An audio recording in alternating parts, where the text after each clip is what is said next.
La Libye, à présent, elle était en débat cet après-midi à l'Assemblée nationale. 4 mois pratiquement après le début des bombardements de la France, Kadhafi est toujours en place et cette guerre coûte 1 million d'euros par jour. Mais c'est nécessaire, a expliqué François Fillon à la tribune.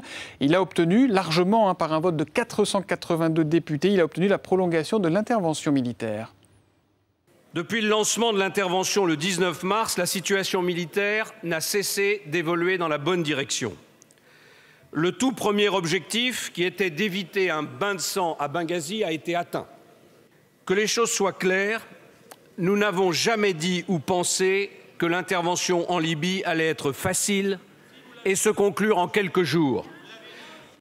Olivier Mazerolle, bonsoir. Bonsoir. Vote écrasant quand même, 482 députés de droite comme de gauche qui suivent le gouvernement sur cette affaire libyenne. Oui, le motif de cette intervention, qui est de protéger la population libyenne, est très largement approuvé. 4400 soldats et 40 avions français participent à cette opération qui a bien failli ne pas avoir lieu. Ça, c'est une confidence que nous a faite François Fillon dans son discours cet après-midi. S'il n'y avait pas eu les événements de Tunisie et d'Égypte, eh bien, probablement, la France n'aurait-elle pas eu l'idée de s'interposer entre Kadhafi, un dictateur, et son peuple. L'exemple des peuples arabes voulant la liberté a entraîné la France, a-t-il dit. Voilà, hein, c'est une nouveauté. C'est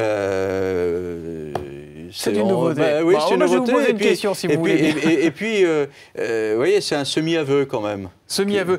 Est-ce que finalement la question, c'est pas plus celle de savoir comment on sort de là plutôt que de savoir si on reste? C'est la sortie de crise, la sortie de guerre. Oui, la sortie de crise. Alors, il faut une solution politique. Vous savez que beaucoup de pays, et non des moindres, demandent à Kadhafi de quitter le pouvoir. La France a la même exigence, avec quand même un bémol maintenant.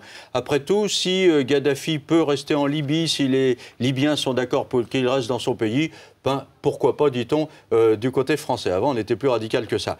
Mais en attendant, on va continuer les bombardements. On espère que ça ne va pas durer trop longtemps. Et puis surtout, il y a la question d'après. Parce que si la guerre se termine, il faudra stabiliser la Libye, un pays qui n'a aucune expérience démocratique, qui est régi par des tribus et qui a à ses frontières du sud des groupes terroristes qui ne demandent qu'une chose, c'est mettre la main sur les armes qui circulent dans la région. D'ailleurs, l'orateur socialiste cet après-midi a rappelé que récemment, un responsable malien avait traité la Libye d'arsenal à ciel ouvert. Vous voyez, même si la guerre est terminée ou se termine, eh ben, on n'en aura pas fini.